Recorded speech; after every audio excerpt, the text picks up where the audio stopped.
I should have left his underwear buried in the hotel sheets, but instead, I carried them into the church on his wedding day. Hello everyone, before I dive deep into this story, let me take a second to appreciate you. Thank you for always listening, supporting, and sharing your thoughts in the comments. If you are new here, make sure you like, subscribe, and hit that notification bell because trust me, you do not want to miss how this story unfolds. Now, let me take you back to the night everything began. The air in that hotel room was thick with guilt and sweat. My hair clung to my damp forehead, my lips still swollen from the kind of kissing that left bruises. His suit jacket was tossed carelessly on the chair, his tie hanging from the lamp like a forgotten sin. And there, at the edge of the bed, lay the one piece of evidence that could destroy everything, his black Calvin Klein underwear. I stared at it for too long, my chest rising and falling, a war between desire and dread clawing at me. Because those boxers belonged not just to a man, but to my best friend's fiancé. His name was Ryan.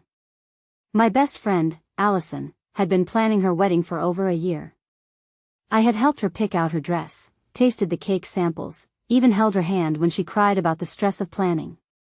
And yet, last night, I let Ryan slip into my hotel room after his bachelor party, drunk but dangerously charming, with promises whispered in my ear that I knew I should not believe. "You make me feel alive," he had murmured, his voice low, his hands pressing into me like I was the only woman in the world. And like a fool, I let him. The morning after was worse. I woke up with the bitter taste of betrayal on my tongue. My body ached, my soul felt soiled. Ryan was already gone, but he had left behind his underwear, tangled in the white sheets like a brand of shame. I told myself I would throw them away. That I would pretend last night never happened.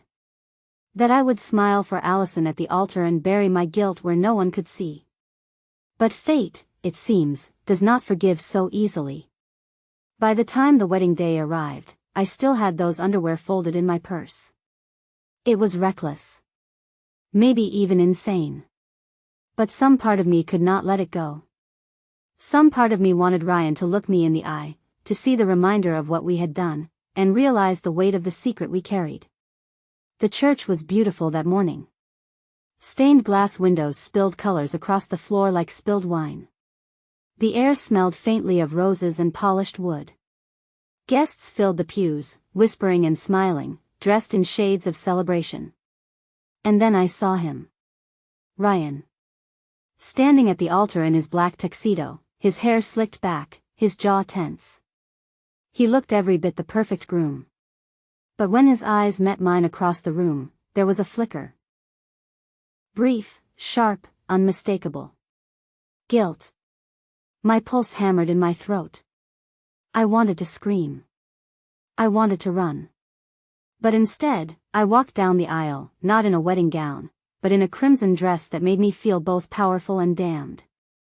My heels clicked against the floor, each step echoing like a countdown to disaster.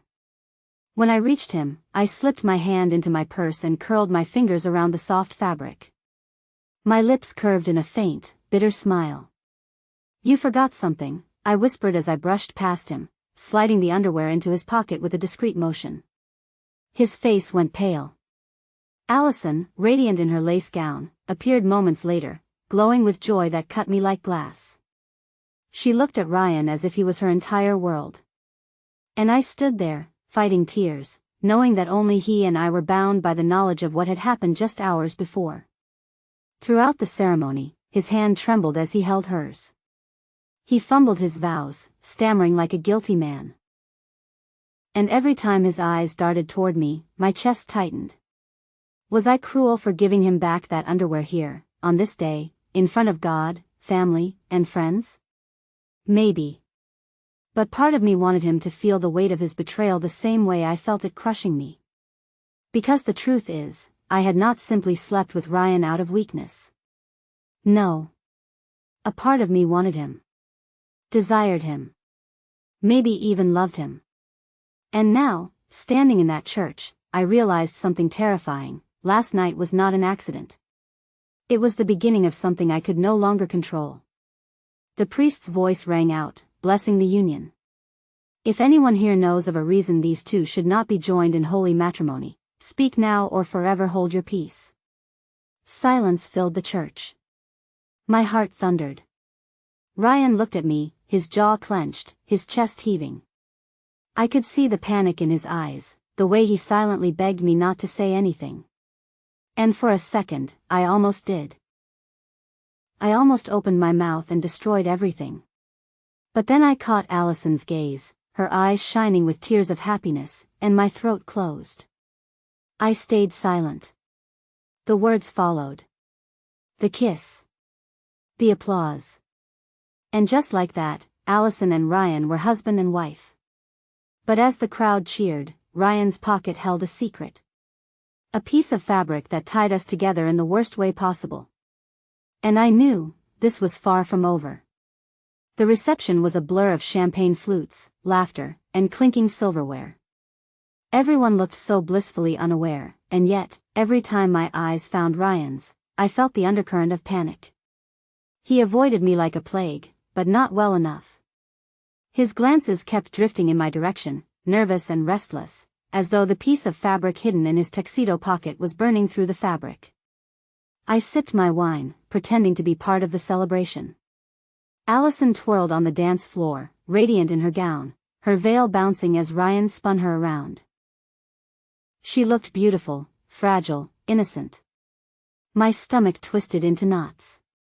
I wanted to protect her, yet I was the one who had betrayed her in the cruelest way possible.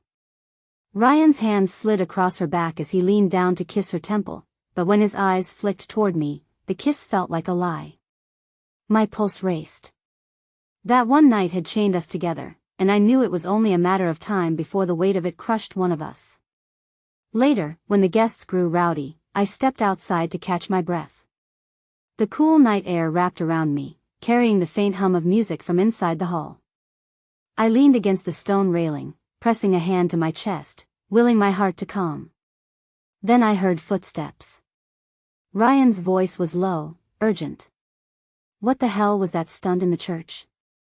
I turned slowly, meeting his eyes. His tuxedo jacket was gone, his tie loosened, his face flushed from drink or nerves, or both. I gave you back what you left, I said simply. His jaw tightened. You could have ruined everything. I laughed bitterly. Do you think it is not already ruined? Do you think standing up there, holding her hand, makes what happened disappear? His eyes flickered, raw and restless. Last night was a mistake. The words sliced me open. A mistake. I swallowed hard, forcing my voice to stay steady. You did not think it was a mistake when you were inside me, begging me not to stop. His face paled. He stepped closer, his voice dropping. Keep your voice down.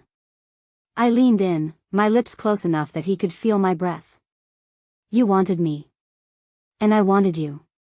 Do not pretend otherwise. For a moment, his mask cracked. His eyes burned with the memory of last night, with hunger he could not hide. Then he tore his gaze away, running a hand through his hair. This cannot happen again. But the way his body tensed when I brushed past him told me he was lying, not just to me, but to himself. Inside, Allison was searching for him. She threw her arms around him as soon as he re-entered, her laughter bright, her face flushed with joy. He kissed her, too quickly, too forcibly, as if to prove something. But I saw through it. The entire evening passed like a cruel performance. Toasts, dances, forced smiles. And when the couple finally left for their honeymoon suite, I told myself I was free. That maybe, if I buried the memory, I could move on. But that night, alone in my hotel room, my phone buzzed. Ryan. I cannot sleep. Meet me. My hands shook. I stared at the screen, torn between rage and desire, betrayal and longing. I should have ignored him. I should have deleted the message. But instead, I found myself slipping into the elevator, my heart pounding as I pressed the button to the top floor. He was waiting at the end of the hallway, his jacket off, his shirt unbuttoned at the collar. The moment I stepped into the room, he grabbed me, pulling me against him, his lips crushing mine. "This is wrong," he muttered between kisses. "God, this is so wrong." But he did not stop. And neither did I. The night unfolded like fire, hungry, consuming, impossible to extinguish. We were reckless, desperate, knowing the danger, yet unable to resist. Every touch was forbidden. Every breath was heavy with guilt. And when it was over, when he lay beside me, his chest heaving, he whispered words that changed everything. "I do not love her the way I should. I love you." My entire body froze. The room felt colder, heavier. Because in that moment, I knew he had not just broken vows, he had shattered them. And now, so had I. The next morning, sunlight spilled across the tangled sheets. I sat on the edge of the bed, staring at him as he slept. His ring gleamed on his finger, mocking me. A symbol of loyalty that no longer existed. I should have walked away. I should have packed my bag, vanished from their lives, and carried my guilt in silence. But instead, as Ryan stirred and reached for me again, a sickening realization sank into my chest. This was only the beginning.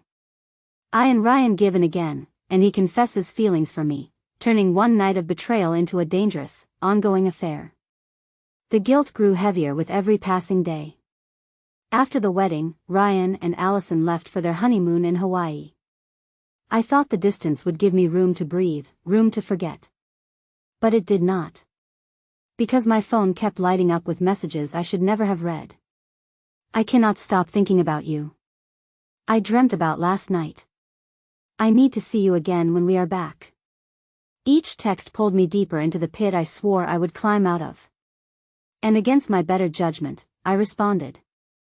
Sometimes with anger. Sometimes with longing. Always with weakness. When they returned, Allison called me immediately, her voice bubbling with excitement. She wanted to show me pictures, to tell me how perfect it all was. I listened, forcing laughter into my voice, but my stomach churned with every word. Because while she described sunsets and beaches, I kept hearing Ryan's voice in my ear from that hotel room, "I love you." The first time he came to see me after the honeymoon, it was under the pretense of needing space from the stress of married life. He showed up at my apartment, his tie loosened, his eyes restless. "Allison is amazing," he said, pacing my living room. "But I cannot stop thinking about you. Every time I look at her, I feel like a liar." "You are a liar," I whispered. "And so am I." He stopped pacing and looked at me with an intensity that made my chest ache. "What if we stopped lying?" The words hung in the air like a knife. "Are you saying, what, Ryan? That you want to leave her?" His silence was an answer. And in that silence, I realized the depth of the storm I had walked into. Weeks blurred into months.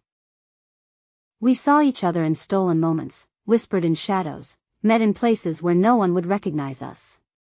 Every time, the guilt clawed deeper into me, but so did the addiction. And then it happened. Allison called me one night, her voice shaky. "Can I ask you something? Please be honest with me." My throat went dry. "Of course. Has Ryan seemed different to you? Distant?" I gripped the phone so hard my knuckles turned white. "Why do you ask?" She sighed. "I do not know. Sometimes, when he is looking at me, it feels like he is not really looking at me. Like his mind is somewhere else. Somewhere else. With me." I wanted to confess right then. To rip the bandage off and let the truth bleed. But fear chained my tongue. I lied. "I am sure it is just stress. Marriage is a big adjustment." She seemed comforted, but her doubt lingered in her voice. And in that moment, I knew it was only a matter of time before she uncovered everything. The truth came crashing down on a Friday night.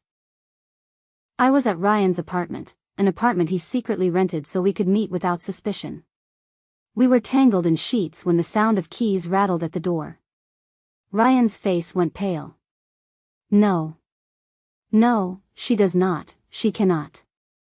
The door opened. Allison stood in the entryway, her face ghostly pale, her eyes wide with betrayal. In her trembling hand was a spare key she must have found. The silence was deafening. Her gaze fell on our clothes scattered on the floor. On Ryan, half-naked, frozen. On me, clutching the sheet to my chest, my face wet with shame. She did not scream. She did not cry. She just whispered one word, "How?" before she turned and fled. Ryan ran after her, but I sat frozen on the bed, numb, my heart pounding like a death knell. The fallout was brutal. Allison cut me off entirely. Friends I had known for years turned against me, choosing her side, as they should have. Ryan tried to salvage what was left, calling me, begging me, telling me he wanted us to be together. But I could not answer him anymore.